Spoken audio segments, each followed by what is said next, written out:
Hello friends, welcome to आर्स info. मेरा नाम रीता चौधरी है। आशा करती हूँ आप सभी लोग स्वस्थ होंगे, अच्छे होंगे। ऐसे ही अपना और अपने परिवार वालों का ध्यान रखें, स्वस्थ रहें, अच्छे रहें, मस्त रहें। और आज का वीडियो बास्कुलर एक्सिस के ऊपर है। बास्कुलर एक्सिस हमारी डायलिसिस में 3 प्रकार के होते हैं, जैसे फिस्टुला, ग्राफ्ट और कैथेटर। ठीक है, तो उसी के ऊपर आज MCQs हैं। अभी तक जितने भी वीडियोज़ आए हैं, अगर उनके आपको PDF चाहिए तो आप टेलीग्राम ज्वाइन कर सकते हैं, वहाँ पर आपको सारे PDF मिल जाएंगे। तो देर ना करते हुए आज का वीडियो शुरू करते हैं कि what is the vascular access in haemodialysis. Haemodialysis में बास्कुलर एक्सिस क्या है। तो सबसे फर्स्ट ऑप्शन है way to get your blood for haemodialysis. वो रास्ता जो कि आपके ब्लड को किसके लिए ले जाता है, हीमोडायलिसिस के लिए ले जाता है। दूसरा, use to remove the patient blood for filter in haemodialysis. ये यूज़ किया जाता है पेशेंट के ब्लड को रिमूव करके फ़िल्टर करने के लिए हीमोडायलिसिस में। दूसरा, क्विक डायरेक्ट मेथड, मतलब बहुत जल्दी और डायरेक्ट मेथड है किसका, अनेबलिंग टू एंट्री। इसको हम बोल सकते हैं नॉर्मल की ब्लड को निकाला और उसको फ़िल्टर किया और उसके बाद फ़िल्टर ब्लड को इंडिविजुअल पर्सन जो कि किडनी की प्रॉब्लम से सफ़र कर रहा है उसकी बॉडी में भेज दिया। The access allow your blood to travel through the, अब ये एक नॉर्मल वही सेम टर्म है जो अभी बोला था। फोर्थ पॉइंट क्या कह रहा है कि वो एक्सिस जो कि क्या करता है, हमारे ब्लड को निकालता है और वो ट्यूब में पहले घूमेगा और फिर कहाँ होगा, एक फ़िल्टर में फ़िल्टर होगा। ट्यूबिंग जो हम यूज़ करते हैं डायलिसिस के लिए, हीमोडायलिसिस में, वो ट्यूबिंग में आएगा। उसके बाद एक पर्टिकुलर फ़िल्टर में फ़िल्टर होगा जिसे हम डायलाइज़र या आर्टिफिशियल किडनी बोलते हैं। और फ़िल्टर होने के बाद उसी जो भी इंडिविजुअल पर्सन है जो किडनी से सफ़र कर रहा है उसकी बॉडी में चला जाएगा।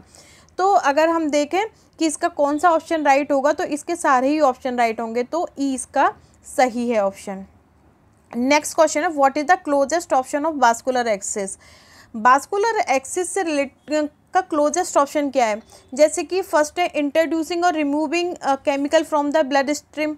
मतलब क्या कि जो भी ब्लड स्ट्रीम से केमिकल वगैरह जो होते हैं या फिर जो भी वेस्ट प्रोडक्ट होता है उनको रिमूव करना।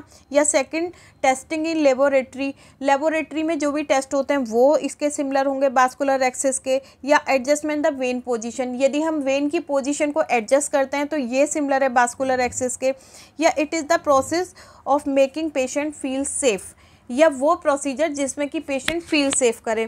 तो अगर हम इसका देखें तो कई जगह पे ये डी वाला ऑप्शन है, लेकिन अगर राइट ऑप्शन पे हम जाते हैं, कई जगह पे है डी ऑप्शन, लेकिन अपने अगर दिमाग से लगाएं तो इसका जो फर्स्ट ऑप्शन है ए, ये ज़्यादा बेटर रहेगा। मीन्स कि इसका जो आंसर है वो क्या है, ए है। नेक्स्ट क्वेश्चन है what are the types of vascular access. बास्कुलर एक्सिस कितने प्रकार के होते हैं। तो फर्स्ट ए ऑप्शन में है there are 3 types of vascular access. Next है आपका आर्टीरियो वीनस फिस्टुला। ठीक है, पहला ऑप्शन क्या कह रहा है कि ये 3 प्रकार के होते हैं। दूसरा कह रहा है कि ये क्या होगा, आर्टीरियो वेनस फिस्टुला होगा, आर्टीरियो वेनस ग्राफ्ट होगा, या सेंट्रल वेनस कैथेटर होगा।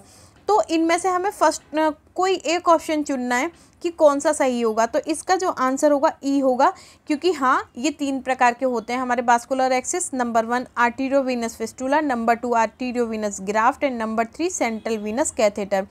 ठीक है, फिस्टुला ग्राफ्ट जानते हैं। कैथेटर में क्या आपके जुगलर, सबक्लेवियन और फिमोरल, जो कि पैर में पड़ता है वो फिमोरल, और जो आपके गले में पड़ता है जुगलर, और जो आपके परमाकेथ जिसे हम बोलते हैं जो कि गले से थोड़ा नीचे पड़ता है उसको हम क्या बोलते हैं, परमाकेथ या सेंट्रल वीनस कैथेटर। तो वो सारे का सारा इसमें इंक्लूड हो जाएगा थर्ड वाले पॉइंट में। तो इसका जो आंसर होगा ई होगा। नेक्स्ट क्वेश्चन आता है what is the commonest form of fistula. देखिए, अगर कॉमनेस्ट फॉर्म ऑफ फिस्टुला बोलता है तो आर्टीरियो वेनस फिस्टुला आ रहा है, आर्टीरियो वेनस ग्राफ्ट, या बोथ ऑफ एबव, या नन ऑफ द एबव। तो अगर बहुत ही स्ट्रांगली आपको वो देता है, अगर आपको बोथ ऑफ द एबव का ऑप्शन नहीं है और आपके पास इस आर्टीरियो वीनस फिस्टुला दे रहा है आपको और आर्टीरियो वीनस ग्राफ्ट भी दे रहा है, CBC भी दे रहा है, तो आप कौन सा आंसर लगाएंगे। तो स्ट्रांगली जो क्लेम होगा कि कॉमनेस्ट फॉर्म क्या है फिस्टुला की, तो जो स्ट्रांगली फॉर्म होगा वो क्या है, arterio Venus fistula. Arterio venous graft second option पे आता है। ठीक है, तो स्ट्रांगली जो इसको आंसर को अगर क्लेम करेगा वो है आर्टीरियो वीनस फिस्टुला, अगर बोथ ऑफ द एबव का ऑप्शन नहीं है। लेकिन अगर बोथ ऑफ द एबव का ऑप्शन है तो इसका आंसर क्या होगा, सी होगा। ओके, नेक्स्ट क्वेश्चन है what is the maturation time of AV fistula. AB fistula का मैच्योरेशन टाइम क्या है? तो एबी फिस्टुला का जो मैच्योरेशन टाइम है 6 to 8 वीक है, लेकिन कहीं कहीं पे 6 to 8 वीक नहीं दिया जाता। दैट सिचुएशन में आप 4 to 6 वीक लगा सकते हैं, लेकिन राइट आंसर इसका 6 to 8 वीक्स है। Next question, what is the maturation period of AB graft? AB graft का मैच्योरेशन पीरियड क्या है? तो एबी ग्राफ्ट का जो मैच्योरेशन पीरियड है वो क्या है? सी आएगा इसका आंसर, 4 to 6 वीक है।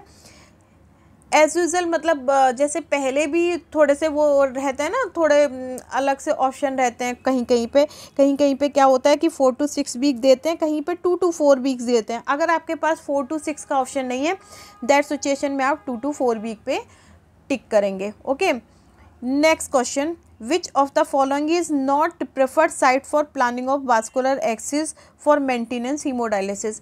कौन सी वास्कुलर एक्सिस की साइट ऐसी है जिसको जनरली प्रेफर नहीं किया जाता हीमोडायलिसिस पे कंटिन्यू करने के लिए? हीमोडायलिसिस पे मेंटेन, अगर कोई पेशेंट हीमोडायलिसिस पे है और उसको बोला जाता है कि नहीं तुम ये वाली साइट मत कराओ और ये थोड़ा सा नुकसानदायक होगी, आप ये करा लो, मतलब जनरली प्रेफर नहीं की जाती कौन सी साइट, तो वो क्या है?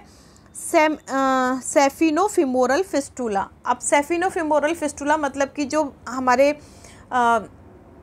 फिमोरल वेन के, मतलब पैर में जो बने, उस फिस्टुला को जनरली अवॉइड किया जाता है। ये फिस्टुला कब बनता है, किस सिचुएशन में बनता है? जबकि इंसान, मतलब जो पेशेंट है उसके पास ना तो आर्म्स में कोई मतलब चल पा रहा है फिस्टुला, ना ही उसका जुगलर चल पा रहा है, ना ही परमाकैच चल पा रहा है।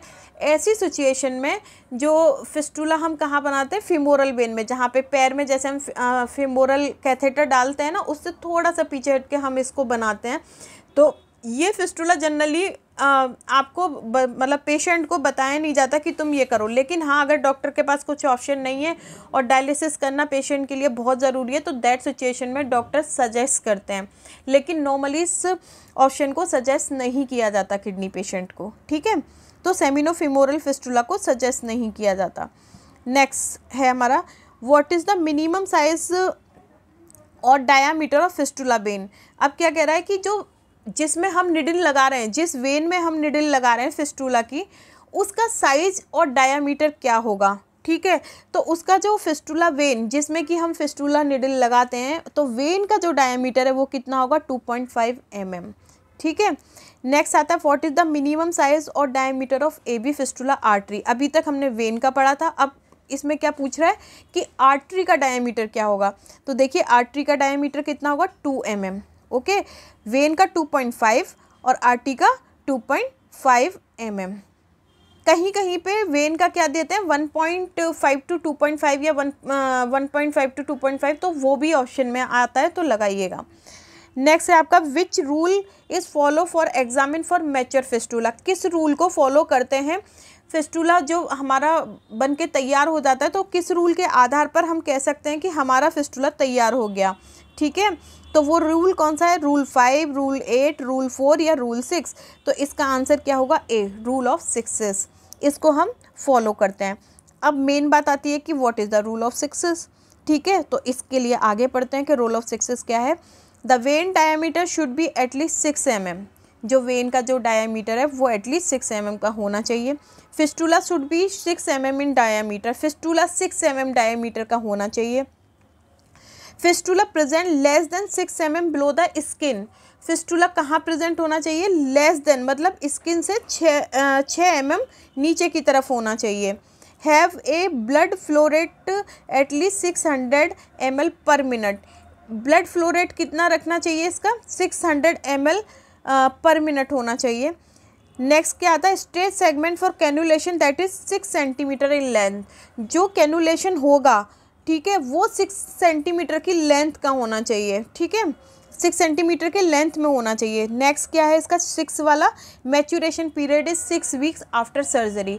आफ्टर सर्जरी के बाद जो मैच्योरेशन पीरियड है वो क्या होता है इसका? 6 वीक। जैसा मैंने पहले बताया कि एक मैच्योर फिस्टुला कितने दिन में होगा?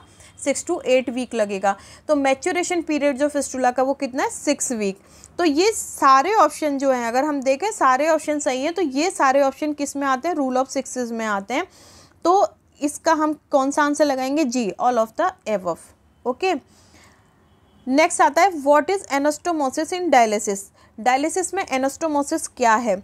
It is the point where two arteries are connected, ऐसा पॉइंट जहाँ पे कि दो आर्टरी या दो धमनियाँ आपस में मिलती हैं, या वो पॉइंट जहाँ पर एक वेन और एक आर्टरी आपस में मिलती है, या वो पॉइंट जहाँ पर दो वेन या दो नसें आपस में मिलती हैं, तो या फिर none of the above.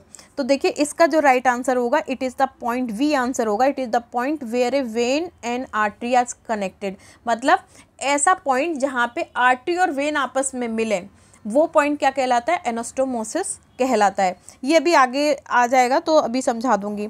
How many anastomosis present in ABG arteriovenous graft? कितने एनास्टोमोसिस प्रेजेंट होते हैं आर्टीरियोवेनस ग्राफ्ट में? देखिए अगर ग्राफ्ट की बात हो रही है तो ग्राफ्ट में इसका आंसर होगा C, 2 एनास्टोमोसिस प्रेजेंट होते हैं। नेक्स्ट क्वेश्चन आ रहा है, how many anastomosis present in ABF? AVF में आर्टीरियोवेनस फिस्टुला में कितने एनास्टोमोसिस प्रेजेंट होते हैं? तो आर्टीरियोवेनस फिस्टुला में ओनली 1, एक ही एनास्टोमोसिस प्रेजेंट होता है। अब ये कैसे कैसे, ये मैं आगे बताती हूँ आपको, ठीक है? तो एक मिनट, देखिए ये आप यहाँ पर देखिए, कुछ मैंने पिक्चर्स दिए हैं यहाँ पे, अगर आप देखेंगे यहाँ पे तो देखिए ये हमारा क्या है, ये हमारा ग्राफ्ट है और ये हमारा फिस्टुला है। अब यहाँ पे डिफरेंस क्या है? देखिए ग्राफ्ट में जो ग्राफ्ट जा रहा है, ये ग्राफ्ट है हमारा, ग्राफ्ट में इस तरीके से मुड़ गया है ये पॉइंट, क्योंकि यहाँ पे ग्राफ्ट में क्या होता है, एक पाइप डाला जाता है। क्या डाला जाता है? एक प्लास्टिक का पाइप यूज़ करते हैं। वो प्लास्टिक का पाइप किसका होता है?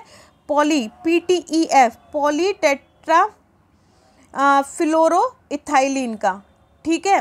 तो अब ये पॉलीटेट्रा फ्लोरोइथाइलिन का पाइप आ जाता है इसमें। इस पाइप के, ये पाइप किस तरीके से मुड़ता है? यूँ करके मुड़ता है, ठीक है? और एक इसका पॉइंट किससे जुड़ा होता है? जैसे यहाँ पे देख रहे हैं, एक पॉइंट इसका वेन से जुड़ा है और एक पॉइंट इसका आर्टरी से जुड़ा है। और हमारे जो फिस्टुला में क्या हो रहा है, ये हमारी आर्टरी जा रही है और ये हमारी वेन जा रही है।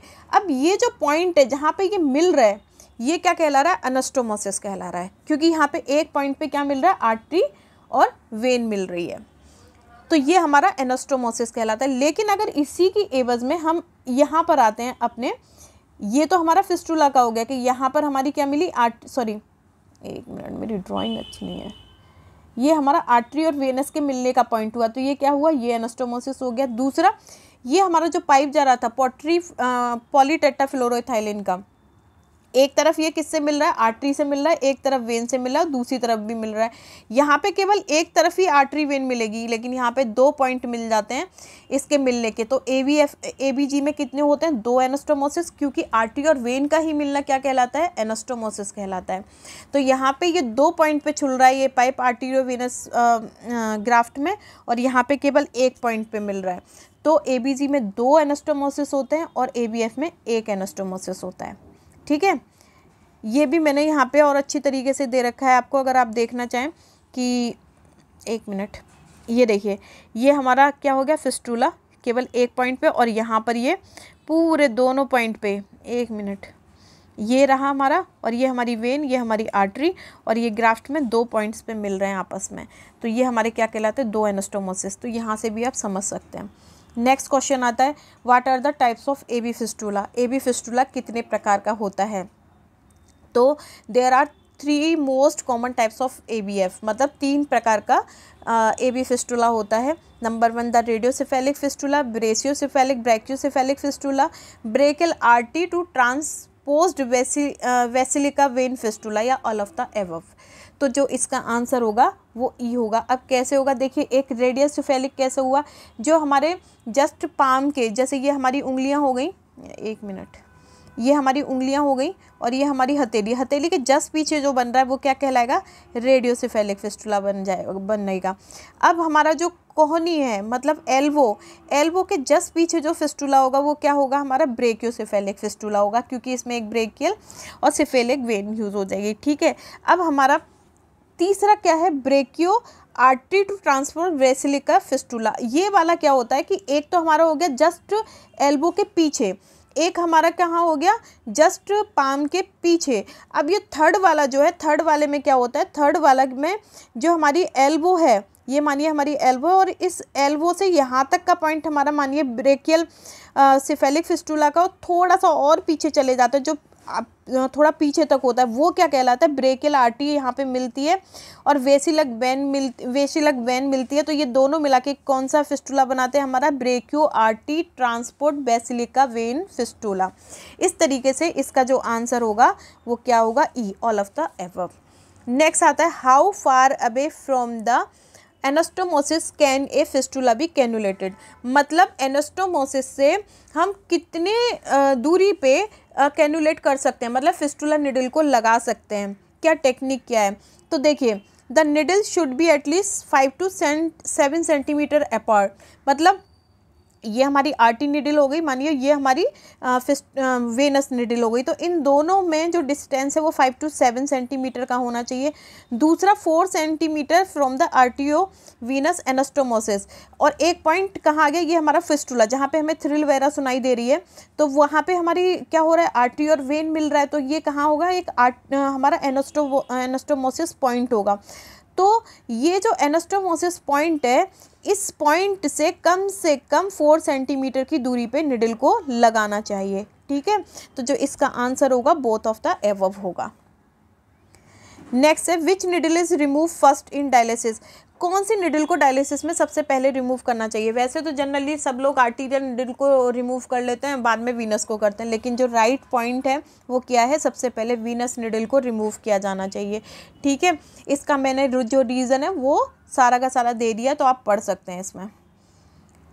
नेक्स्ट क्वेश्चन है, what is the steel syndrome. Steel syndrome क्या है, इस्चीमिया ऑफ द हैंड। क्या ischaemia of the hand steel syndrome है, या reduce blood flow steel syndrome है, या वो कॉम्प्लिकेशन जो कब डेवलप होगा, वास्कुलर एक्सिस में डेवलप होगा, कब, haemodialysis complication that can occur after the construction of vascular axis. ऐसा कॉम्प्लिकेशन जो कि वास्कुलर एक्सिस जब बन जाएगा हीमोडायलिसिस के लिए, उसके बाद क्रिएट होता है। तो इसका जो आंसर होगा वो क्या होगा, ऑल ऑफ द एबव, ठीक है। अब सबसे पहले आता है कि स्टील सिंड्रोम है क्या। स्टील सिंड्रोम में अब इसमें भी ये बात आती है कि इस्चीमिया क्या है। तो देखिए, इस्चीमिया क्या है कि अगर बॉडी ऑर्गन्स में, मतलब किसी भी बॉडी पार्ट में, बॉडी ऑर्गन्स में अगर ब्लड फ्लो, अब मानिए बहुत तेज़ी से पहले हमारे यहाँ पे बह रहा था और सडनली क्या हो कि ब्लड फ्लो की जो स्पीड है वो कम हो जाए, ब्लड फ्लो का जो बहना है वो कम हो जाए, तो ये जो सिचुएशन है जिसमें कि ब्लड फ्लो कम हो जाता है वो क्या कहलाता है, इस्चीमिया कहलाता है। अब स्टील सिंड्रोम क्यों बोला गया, अब स्टील सिंड्रोम ये मेनली किडनी पेशेंटों के लिए है। तो इसमें क्या होगा, इसमें ये होता है कि कॉम्प्लिकेशन अकर होता है जब वास्कुलर एक्सिस बन जाता है हमारा। पहले मानिए कि जनरली वास्कुलर एक्सिस में बहुत तेज़ी से फ्लो होता है, लेकिन अगर इस वास्कुलर एक्सिस में चाहे वो फिस्टुला हो या ग्राफ्ट हो, अगर यहाँ पर क्या हो कि जो ब्लड फ्लो है वो बहुत कम स्पीड के साथ रहे, मतलब ब्लड क्या हो, उसकी स्पीड कम हो, ब्लड फ्लो रेट कम हो जाए, उतनी अच्छी तरीके से ब्लड मतलब ना सर्कुलेट ना हो या बहुत कम फ्लो रहे, तो वो सिचुएशन जिसमें कि ब्लड फ्लो रेट कम हो जाता है, ब्लड सप्लाई कम हो जाती है किसी भी ऑर्गन में, और यहाँ पर हम केवल फिस्टुला के लिए बात कर रहे हैं, अगर ब्लड सप्लाई कम हो जाती है या फिस्टुला में या ग्राफ्ट में, तो ये सिचुएशन क्या कहलाती है, इस्चीमिया कहलाती है। केवल ब्लड सप्लाई का कम होना इस्चीमिया कहलाता है। और ये इसके कारण जो जैसे रेडनेस वगैरह डेवलप हो जाती है, जैसे निडल लगती है, तो जब हीमोडायलिसिस पे अगर आप लेते हैं पेशेंट को तो झक जर्क आने लगता है, मतलब प्रॉपर सप्लाई नहीं मिलती है, तो उससे बहुत सारी प्रॉब्लम क्रिएट हो जाती हैं, ठीक है। तो ये जो पूरा प्रोसीजर है जिसमें कि इस्चीमिया हो गया, मतलब ब्लड सप्लाई कम हो गई, और उसके बाद जो कॉम्प्लिकेशन अकर हुआ, ठीक है, वो क्या कहलाएगा, स्टील सिंड्रोम कहलाएगा। मतलब वास्कुलर एक्सिस बना, फिस्टुला बना, लेकिन उस तरीके की सप्लाई नहीं आ रही है उसमें, ठीक है, जिस तरीके की सप्लाई हमें हीमोडायलिसिस के लिए चाहिए, ठीक है। और इस्चीमिया डेवलप हो गया, मतलब ब्लड सप्लाई का जो रेट है वो कम हो गया, तो ये क्या कहलाएगा, स्टील सिंड्रोम कहलाएगा। और ये केवल किसके लिए है, सिर्फ और सिर्फ फिस्टूला के लिए, किडनी पेशेंट के लिए। इसके अलावा इस्चीमिया तो किसी भी पार्ट में हो सकता है, मतलब हार्ट में भी ऐसा हो सकता है कि हार्ट में भी ब्लड फ्लो रेट कम, सप्लाई कम हो जाए तो आपको कार्डियक इस्चीमिया कहलाएगा, ठीक है। और ये हमारा रीनल इस्चीमिया में आ गया। तो ये डिपेंड करता है कि किस हमारे बॉडी के किस पार्ट में ब्लड की सप्लाई कम हो रही है। अब यहाँ पे हमने, क्योंकि स्टील सिंड्रोम किसके लिए जनरली डेडिकेटेड है, किडनी के लिए, तो यहाँ पे हमने किडनी के लिए बात की है। बाकी इस्चीमिया क्या होता है ये सारी डेफिनेशन मैंने दे रखी है इसमें, तो आप पढ़ सकते हैं। और फिर भी अगर समझ में ना आए तो कमेंट्स में दीजिए, बताइएगा, मैं ज़रूर बताऊँगी। नेक्स्ट क्वेश्चन है which catheter use for hemodialysis. Hemodialysis के लिए कौन सा कैथेटर यूज़ करते हैं? तो देखिए हीमोडायलिसिस के लिए हम टनल कैथेटर यूज़ करते हैं।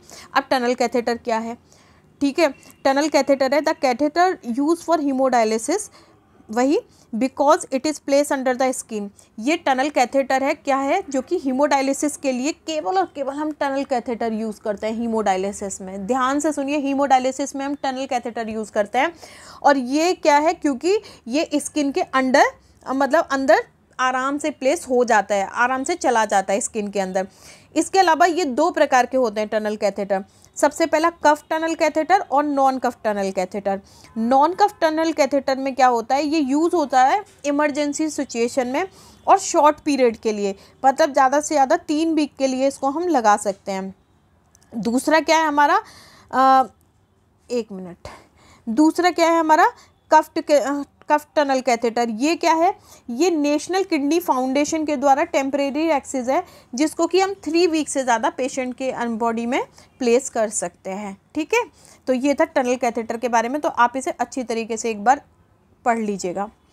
नेक्स्ट हमारा क्वेश्चन आता है कि which catheter use for peritoneal dialysis. कौन सा कैथेटर पेरिटोनियल डायलिसिस के लिए यूज़ होता है? तो पेरिटोनियल डायलिसिस के लिए अभी तक अगर हम सीबी मतलब कैथेटर की बात कर रहे थे, जुगुलर, सबक्लेवियन या फिर फिमोरल, तो वहाँ पर हम टनल कैथेटर यूज़ कर रहे थे। लेकिन यहाँ पर बात कहाँ आ रही है, पेरिटोनियल कैविटी की।